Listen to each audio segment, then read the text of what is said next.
Non tribals కి ఇళ్ల స్థలాలు ఇస్తానన్నాడు. ఇళ్ల స్థలం అన్నా ఇచ్చాడా? అసలు బతుకు జీవుడా? ఇక్కడ బతకాలంటే అనంతోదయ భాస్కర్ గారి మనకి చలవ కావాలి, ఆయన మనల్ని చూస్తారని కొంతమంది అనుకుంటున్నారు. ఏ ఒక్కరికి కూడా మంచి చేసే ఉద్దేశం లేదు. స్వార్థ ప్రయోజనాల కోసం గిరిజన ప్రాంతాన్ని పూర్తిగా కూడా నిర్లక్ష్యం చేశారు.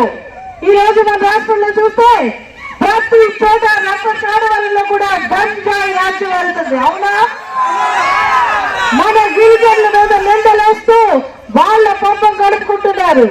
మనం ఈరోజు చూస్తే ప్రతి ఒక్కరికి ఒకటి చెప్పాలి. మరొకసారి మనం ఈ రోజు ఎలా అయితే ప్రజలు 2019లో జగన్మోహన్ రెడ్డికి పట్టం కట్టి రాష్ట్రాన్ని ఆయన చేతిలో పెడితే పిచ్చోడి చేతిలో రాయిలాగా మారింది.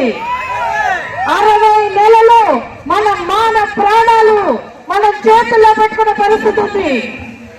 మరొకసారి గుర్తించాలి.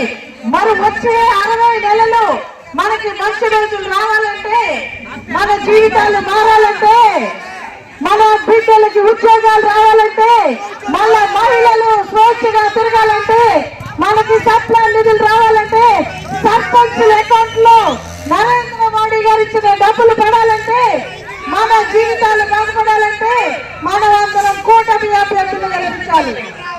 ఈ రోజు మనం చూస్తే ఒక సామాన్య కార్యకర్త, అంగన్వాడీ కార్యకర్తకి ఇక్కడ చంద్రబాబు నాయుడు గారు ఆశీర్వదించి రంపచోడవరంలో ఆమెకి ఎమ్మెల్యే క్యాండిడేట్ గా నిలబెట్టారు. ఆ అమ్మాయిని మనలో ఒకటి, మనలో మమేకమై కష్ట నష్టాలు తెలిసి ప్రతి గిరిజనులకు కూడా మమేకమైన మనిషి. కాబట్టి మీరందరూ కూడా ఆమెను ఆశీర్వదించి ఆమెని ఇక్కడ ఎమ్మెల్యే అభ్యర్థిగా గెలిపించాలని చెప్పి, అఖండమైన మెజార్టీతో గెలిపించాలని చెప్పి మీ అందరినీ కోరి ప్రార్థిస్తున్నాను. ఈ లోకల్ కాన్స్టిట్యూన్సీలను 2-3 రోజులు టైం పెట్టు, అక్కడ ప్రజలకందరికీ అర్థమయ్యేటని చెప్పాలి. నేను పవన్ కళ్యాణ్ గారి సభ కూడా పెట్టడానికి ట్రై చేస్తున్నాను. పవన్ కళ్యాణ్ గారు వస్తారు, కాబట్టి ఈ రోజు చూస్తే ఇక్కడ గ్రామంలో ఉన్న సమస్య చెప్తున్నారు. ఏలూరు కాలువ పంటలకి నీరు ఇవ్వకుండా ఆఫ్ చేసేసారని చెప్తున్నారు. అది వెంటనే పునరుద్ధరిస్తాం, పంట పొలాలకు నీళ్ళు ఇస్తాం. రంపచోడవరం కాన్స్టిట్యూన్సీలో ఇక్కడ మిగతా కాన్స్టిట్యూన్సీకి ఇక్కడికి ఒక డిఫరెన్స్ ఉంది. ఏంటంటే మనకి చాలా అడ్వాంటేజ్. అది ఎమ్మెల్యే 3, ఎంపీ కూడా 3 నెంబరే. 2 బూత్లో 3వ నెంబర్, టిష్యూలో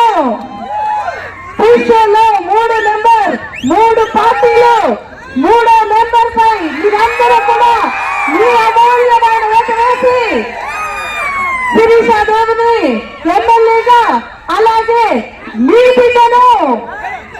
బిడ్డలైన నన్ను మీరందరూ కూడా అఖండమైన మెజార్టీతో గెలిపిస్తారని కోరి ప్రార్థిస్తూ ఆ భగవంతుని ఆశీస్సులు.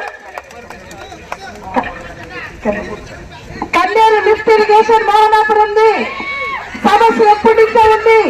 నేను 2014లో కూడా దాని గురించి మాట్లాడడం జరిగింది. కానీ 5 సంవత్సరాల్లో ఏమీ చేయలేని పరిస్థితి. కేవలం ప్రజలు మోసం చేశారు. లిఫ్ట్ ఇరిగేషన్ ప్రాజెక్ట్ కూడా ఖచ్చితంగా చంద్రబాబు నాయుడు గారి దృష్టికి తీసుకొచ్చి పూర్తి చేయడం జరుగుతుంది. అలాగే ఎంఆర్పీఎస్ నాయకులు ఇక్కడ ఉన్నారు. మందే కృష్ణబాబు గారు మాకు మద్దతు తెలిపారు. నరేంద్ర మోడీ గారు ఆశీస్సులు తీసుకున్నారు.